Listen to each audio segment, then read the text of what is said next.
Ξημέρωσε ξανά κι η μέρα που περνά ανάποδη σου βγαίνει και πονά.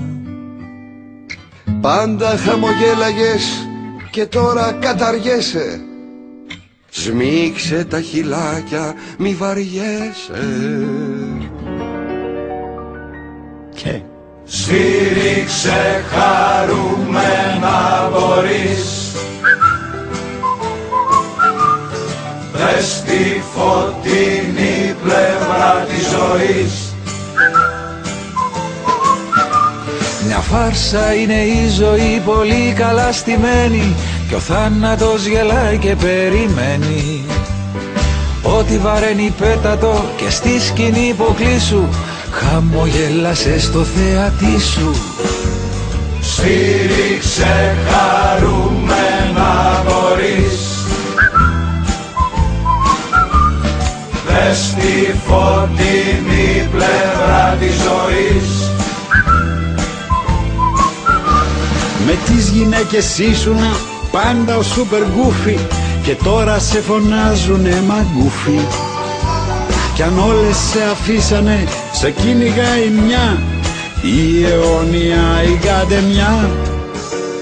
Σφύριξε χαρούμενα μπορείς. Δες τη φωτεινή πλευρά της ζωής. Κι αν σε κλείσει η τράπεζα μες στη φυλακή, κάθε μέρα θα είναι Κυριακή. Μη σε νοιάζει, όλα θα είναι πληρωμένα. Αχ, να με μαζεύανε και μένα. Σφύριξε χαρούμενα μπορείς. Δες τη φωτεινή πλευρά της ζωής. Όλα στη ζωή σου είναι δανεικά, χαμογέλα φέρσου ευγενικά. Μην το γρουσουζεύεις, σκέψου θετικά, όλα στη ζωή είναι σκατά. Σφύριξε χαρούμενα μπορείς.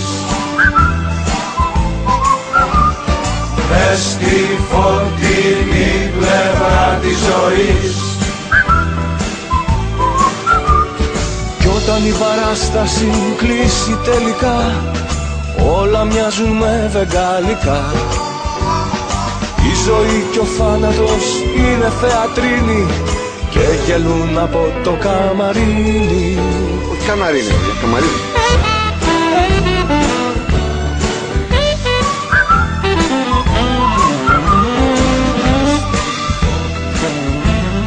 Θοδωρή, άμα δεν ξέρουν να σφυράνουν με τι δηλαδή. Στήριξε χαρούμενα μπορείς.